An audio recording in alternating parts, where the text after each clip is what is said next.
Hello folks, welcome back to Canada's Boxing Channel. Hope everyone's doing well, having a good day. What can we say about this weekend's cards, plural. One's tempted to riff off Winston Churchill. Never in the field of combat sports has so much been promised by so few to so many.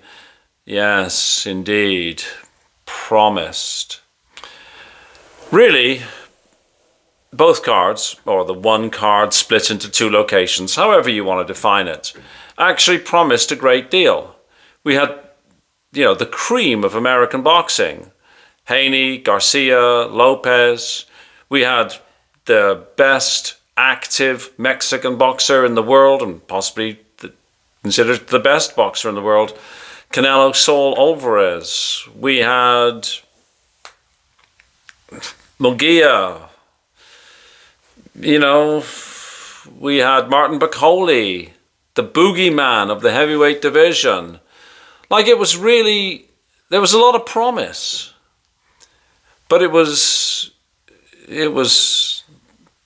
flat. I already spoke about the American show, so I won't reiterate that. I've spoken about Bakoli and his efforts against Ajagba. Bakoli is simply too fat. He's simply not in shape. I'm sorry if you're a Bakoli fan. I'm a Bakoli fan. But he's extracting the urine out of fans turning up that fat. He's not doing himself any favors. Maybe he's made enough money already and he's now just milking it. I don't know. Ajagba could have also, frankly, performed better, as I said in my video. But anyhow, the fight that I won't say I was excited about the fight, because I never thought that William Scull was going to be a really good opponent for Canelo, but I wanted to see Canelo, right? But that Canelo-Scull fight, it was truly appalling. I'm sorry, it really was. William Scull, who had the IBF championship, he had an opportunity to put his name in the history books, and he had an opportunity to be undisputed. He had an opportunity to fight Canelo Alvarez. Now, you would think that would have been some wicked motivation, and that he would have come in and he would have just left everything and done his best. Even if he'd gotten ironed out in 6 rounds, his stock would have risen and people would have said, wow, he came to fight, he did a great job. And if he'd won, well, then, it's the ultimate jackpot, right? He's beaten Canelo Alvarez. He's undisputed. But I never want to see William Scull fight again. He was appalling. He didn't come to fight. He came to survive 12 rounds as though, hey, I've survived 12 rounds against Canelo. Well, actually, most people are going the distance with Canelo these days, because it's been a long time since Canelo actually put somebody away. Anyhow, it was like an exhibition, maybe? I don't know. I'm wondering, was this prearranged? Look, you come in, you dance around, I'll chase you around a bit, I'll land more body shots than you, and I'll just, I won't hurt you, you don't even try and hurt me, and, I'll take your belts off you so I'm undisputed again. Was it that? I'm asking a question because that's how it looked. William Scull did not come to fight. He came to survive as though that was the prize. I'll get to 12 rounds, I'll surrender my belt, I'm happy, I'm making a pile of money. Now, I understand because Canelo was interviewed afterwards. He was critical of William Scull, saying William Scull didn't want to fight him.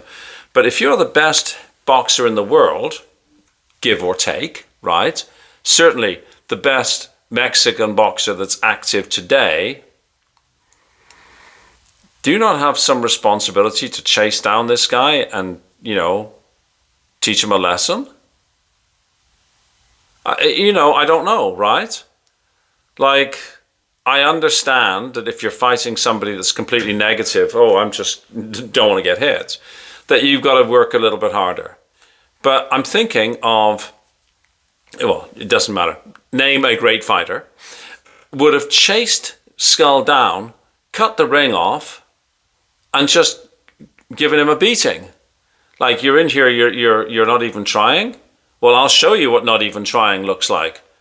I'll punish you for not trying.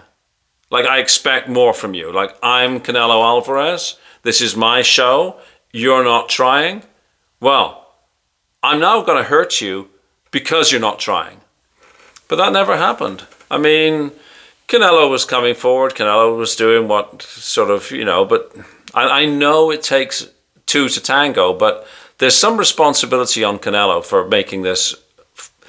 for not making this a better fight. William Scull, I honestly, was the fix in? Was this a preordained thing? Look, just let Canelo win. You won't get hurt. You surrender your belt. This is now being set up for, Terence Bud Crawford, which, by the way, that's been announced. Canelo and Bud Crawford is announced. Canelo's wife had said on American media that she wanted him to carry on boxing until he's 40. Well, he's 34 now, and he's looking, I'm not going to say that Canelo's shot. He's looking as though his best days are well behind him. And Canelo's been great. Canelo is great. But Canelo today is not the Canelo of 5 years ago. That's a fact. And if he's going to carry on boxing for another 6 years, I think he'll just totally undermine his legacy. Have the fight with Bud Crawford and then sail away, right? Really, and both guys, right? Because Bud is at the end of his career as well. I have to say, and I didn't think I would ever say this, the Eubank Chris Eubank Jr., Conor Benn fight has absolutely been the best fight of the past 2 weeks. Which, if you'd spoken to me, say, a month ago and said, hey, listen, we've got all these great fights coming up. We've got Canelo, we've got Garcia, we've got Haney, we've got Lopez, we've got Bakoli and a Jagbar, and we've got Ben and Eubank. What do you think is going to be the best? Well, I would have not even thought about Chris Eubank Jr. and Conor Benn. I thought it was a gimmick fight. I thought it was a waste of time fight. I thought it was all hype and, all hat and no cattle. Well, I would have been wrong. Because looking back over the last 2 weeks, by far and away, Chris Eubank Jr. and Conor Benn, the least skilled of most of the fighters I've just named, put on absolutely the best show. So, I don't know like Turkey Al-Sheikh is unlikely to be phoning me and saying, hey, Bob, what do you think? But I wonder what Turkey Al-Sheikh thinks. Like, he had all these names, and yeah, it was a rip, to be perfectly honest.